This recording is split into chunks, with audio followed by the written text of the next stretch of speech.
ناظرین، سیٹھی صاحب نے کہا کہ سیاست میں 80% سے زیادہ کہی ہوئی باتیں اور کی ہوئی حرکتیں جو ہیں وہ امورل ہوتی ہیں.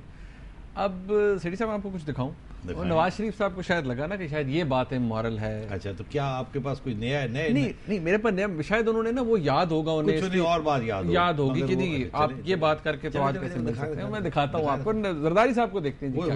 اچھا بھائیوں پہ کہ وہ جائیں الیکشن میں حصہ لیں، ان حکومت کو، اس قاتل لیگ کو دفن کر دیں، اور بی بی صاحبہ کی تصویر کو آپ پرائم منسٹر ہاؤس. مجھ سے آج سے بھی سوال ہو رہا ہے گڑھی خدا میں کہ قاتلوں کو بے نقاب کرو. میں ان دوستوں سے بتا دینا چاہتا ہوں، مجھے پتا ہے میرے قاتلوں کا، مجھ سے مت پوچھو، میرا صرف ساتھ دو. بڑے تم شرارتی ہو.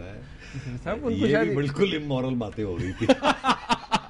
مطلب وہ قاتل تھے، اب قاتلوں کے پاس جا کے وہ بیٹھے ہوئے ہیں بابر اعوان صاحب.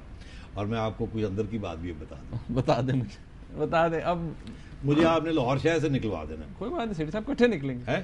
پکی بات. پکی بات. تو موقع پرستی کا شکار تو نہیں. پتہ لگا تم نے اپنا پروگرام شروع کر دیا.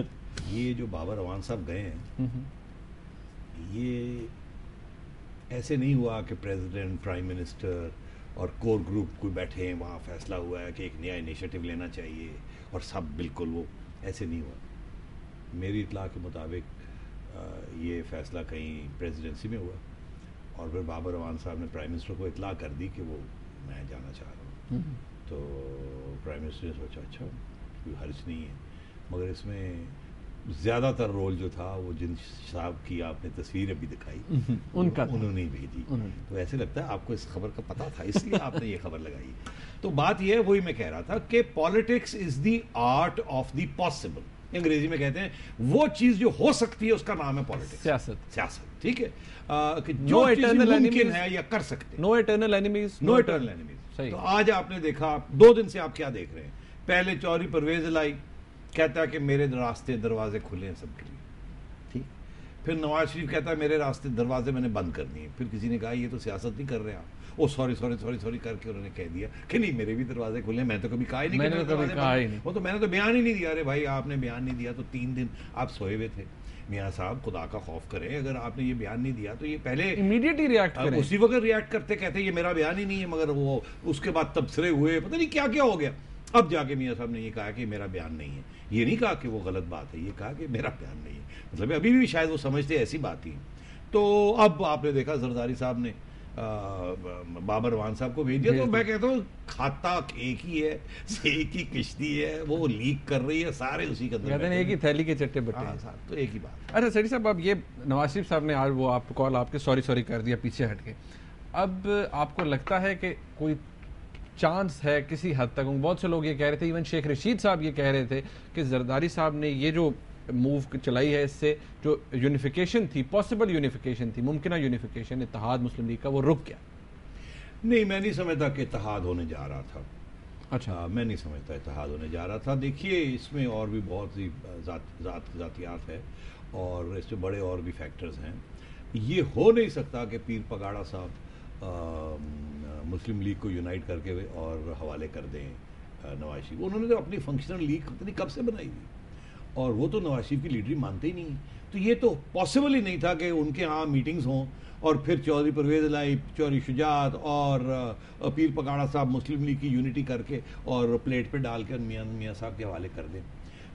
یہ ہو سکتا ہے ضرور کہ ان کی یہ خواہش تھی کہ میاں صاحب اگر تھوڑا سا پیچھے ہٹ جاتے ہیں تو پھر شاید پیر پگاڑا صاحب کے کسی کینڈیڈیٹ کے انڈر ایک یونٹی ہو جائے، کہ اگر اس میں پرویز الہی صاحب پرابلم ہے تو وہ تھوڑا سے پیچھے ہٹ جائیں. چودھری شجاعت کا پرابلم اتنا نہیں ہے. ادھر اگر پرابلم ہے میاں صاحب کا اور شہباز شریف کا اتنا پرابلم نہیں ہے، تو شاید کوئی ارینجمنٹ ہو سکے. مگر یہ تو ممکن ہی نہیں ہے کہ جو ریئل لیڈر ہے مسلم لیگ کا، which is Mian Nawaz Sharif, full stop, one and only leader, کہ وہ ادھر ادھر ہو جائے اور باقی جو ہیں وہ مطلب چھلانگ مار کے اور مسلم لیگ کو ہائی جیک کر لے. یہ ہو نہیں سکتا. اس لیے میں نہیں سمجھتا کہ اتنی آسان بات تھی یہ اس کی یونٹی ہونا. اور دوسری بات یہ کہ ہمیشہ جب پہلے یونٹی ہوئی ہے یا اسپلٹس بھی ہوئے ہیں تو اس کے پیچھے فوج کا اور ISI کا ہمیشہ ہاتھ رہا. اور یہ آج کی جو سچویشن ہے اس میں کوئی ISI کا ہاتھ نہیں ہے ون وے اور دی ادر وے. یہ میں آپ کو اپنی انفارمیشن کے بیسس پہ یہ کہہ رہا ہوں کہ اگر وہ ہوتا تو شاید پھر اور بہت سی اب چیزیں دیکھتے ہیں. اسی لیے آپ دیکھتے ہیں کہ کبھی ایک انسٹیٹیوشن آگے بڑھتی ہے پھر شاید ایسے دیکھتی ہے پھر نظر کچھ نہیں آتا پھر رک جاتے ہیں. کچھ سیاستدان کبھی ادھر ادھر جاتے ہیں پھر ادھر دیکھتے ہیں کوئی نظر نہیں آتا. افواہیں چلتی رہتی ہیں کہ یہ ہو رہا ہے یہ ہو رہا ہے پیچھے ان کے کس کا ہاتھ ہے یہ ہے وہ ہے. مگر میں نہیں سمجھتا کہ وہ سٹیج آئی ہے کہ پاکستان کی افواج کی لیڈرشپ نے اور ISI کی لیڈرشپ نے یہ فیصلہ کیا ہے کہ ہمیں اس وقت ریژیم چینج یا حکومت کو تبدیل کرنا ہے. دیکھیں اسی کے ساتھ چلیں وہ اسی کے ساتھ چلیں گے. اس کو کمزور دیکھنا چاہیں گے تاکہ وہ مضبوط رہیں اور اپوزیشن اور سیاستدانوں کو گندا کرنا چاہیں گے اور حکومت کو بھی کہ وہ دیکھیں یہ ان کا یہ حال ہے تاکہ ان کی جو کردار ہے فوج کا اور ان کی جو کریڈیبلٹی ہے وہ ہمیشہ آل ٹائم ہائی پہ رہے. تو یہ it's good politics which the army is playing behind the scenes. اسی لیے وہ انٹروینشن کی طرف نہیں جا رہے. انہیں پتہ ہے کہ یہ آج کل کے حالات میں کوئی بھی حکومت صحیح نہیں چلا سکتا اتنے مشکل حالات ہیں. اور میں یہ سمجھتا ہوں یہ مس ریڈ کرتے ہیں ہمارے سیاستدان سگنلز. جبکہ آرمی چیف کو 3 سال کی ایکسٹینشن مل گئی ایک ٹینیوریل ایکسٹینشن ملی تاکہ کسی قسم کی وہ انسرٹنٹی نہ رہے. تو کچھ لوگوں کا کچھ خیال تھا کہ شاید یہ اب ایسے کریں گے اور اس سے پہلے کچھ لوگوں کا خیال تھا کہ وہ کچھ اور کریں گے. تو میں یہ سمجھتا ہوں کہ یہ مس ریڈنگ بھی ہو جاتی ہے کیونکہ ہمیں عادت پڑی ہوئی ہے نا ہر چیز جو کوئی ہوتی ہے وہ شاید فوج کروا رہی ہے. تو آج کل فوج کچھ نہیں کروا رہی وہ دیکھ رہی ہے کہ یہ کیا دیکھ رہے ہیں اور یہ آپس میں ہی لگے ہوئے ہیں اور اسی لیے کوئی موومنٹ فارورڈ بھی نہیں ہو رہی اور ایک دوسرے کو یہ گندا کر رہے ہیں. اور سیٹھی صاحب یہ تو ہو گئی سیاست کی بات. ہمارے ملک میں بڑے بڑے عجیب ٹرینڈز ہیں اور بڑے بڑے عجیب پرنسپلز بنائے جاتے ہیں جس کے تحت فائدے دیے جاتے ہیں.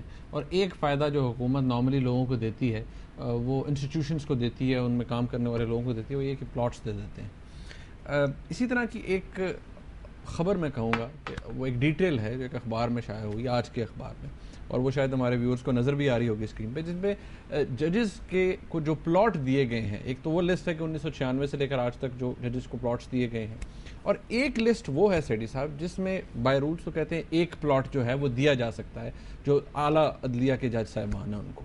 لیکن ایک لسٹ ایسی بھی ہے جس میں 2 پلاٹس دیے گئے ہیں ججز کو اور انہوں نے ایکسیپٹ بھی کر لیے. یہ کیا پریکٹس ہے؟ میں آپ کو تھوڑی سی اس میں ہسٹری بھی بتا دوں کہ یہ ججز کے پلاٹس کی جہاں تک بات ہے تو میں نے یہ پہلی دفعہ اس موضوع پہ میں نے غور کیا کہ ہمارے ایک چیف جسٹس صاحب تھے جسٹس نسیم حسن شاہ صاحب. جسٹس نسیم حسن شاہ صاحب کی بیک گراؤنڈ اپنی جگہ پہ مگر 2 سیلینٹ پوائنٹس میجر پوائنٹس ان کے بارے میں. ایک یہ کہ وہ اس بینچ کا حصہ تھے جس نے ذوالفقار علی بھٹو صاحب کو سزائے موت دی تھی اور انہوں نے بعد میں یہ اپنی آٹو بایوگرافی میں یہ ایڈمٹ بھی کیا کہ ہمارے پہ ضیاء الحق صاحب کا اور چیف جسٹس اس وقت بہت پریشر تھا اس لیے ہم نے اور ایک قسم کا انگریزی میں کہتے ہیں میاں کلپا کہ مانا کہ ہم سے غلطی ہوئی. ٹھیک تو وہ ایک. دوسرا یہ کہ وہ اس بینچ کا حصہ تھے جس نے نواز شریف صاحب کو اور یا چیف جسٹس تھے پاکستان کے جس نے نواز شریف صاحب کو 1993 میں جب ان کو علامہ صاحب نے ان کی گورنمنٹ کو ڈسمس کیا تو انہوں نے ان کو ریسٹور کیا. یہ پہلی دفعہ ہوا کہ ایک پریزیڈنٹ نے ایک گورنمنٹ 58(2) کے تحت ڈسمس کی ہو اور اس کو سپریم کورٹ نے ریسٹور کر دیا. تو یہ چیف جسٹس صاحب تھے. اس وقت الزام لگا تھا چمک کہ چمک دکھائی گئی. بے نظیر بھٹو صاحبہ نے یہ الزام لگایا تھا. ٹھیک. اس وقت یہ بھی ایک دلچسپ فیکٹ نکلا تھا کہ جج صاحب نے ایک پلاٹ نہیں 2 پلاٹ لیے ہوئے تھے اور ایک کراچی میں ایک پلاٹ لیا ہوا تھا جہاں کے رولز کے مطابق وہ ایک تو دوسرا پلاٹ نہیں لے سکتے تھے اور دوسری بات یہ کہ وہ پنجاب کے سے جج تھے وہ تو وہ کہیں اور نہیں لے سکتے اور وہ اس کا آج تک انہوں نے بھی ایکسپلینیشن نہیں دیا اور اس وقت کی حکومت جو تھی کسی نے مانگی بھی اور وہ نواز شریف صاحب کے زمانے میں ان کو دوسرا پلاٹ ملا تھا اور انہوں نے لیا تھا. اچھا اب یہاں پر مجھے بریک لینی پڑ رہی ہے ناظرین. اس کو پھر ڈسکس کرتے ہیں. یہ پلاٹس والی بات بڑی اہم ہے. اس کو ڈسکس کرتے ہیں کیونکہ صرف یہ نہیں کہ ججز کو دیے جاتے ہیں بہت سے اور ایسے لوگ ہیں جن کو دیے جاتے ہیں. جرنلسٹ ان میں شامل ہیں اور وہ کیوں لیتے ہیں اور کس وجہ سے لیتے ہیں کس حد تک یہ بات بھی ہوتی ہے کسی کو اپنی طرف اٹریکٹ کرنے کے لیے حکومتیں کام کرتی ہیں کیوں کرتی ہیں. یہ سوال ہم اٹھائیں گے بریک کے بعد. ہمارے ساتھ رہیے گا.